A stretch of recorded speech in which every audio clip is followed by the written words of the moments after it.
Karibu tena, asante sana kwa kuendelea kuwa nasi.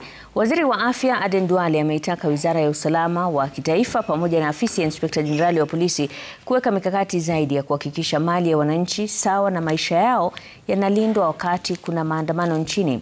Akizungumza katika kaunti ya Kajiado, Duale anasema matukio ya Juni 25 yalisababisha hasara kubwa kwa wafanyabiashara jijini Nairobi na maeneo mengine nchini, huku Wakenya wengi wakipoteza maisha.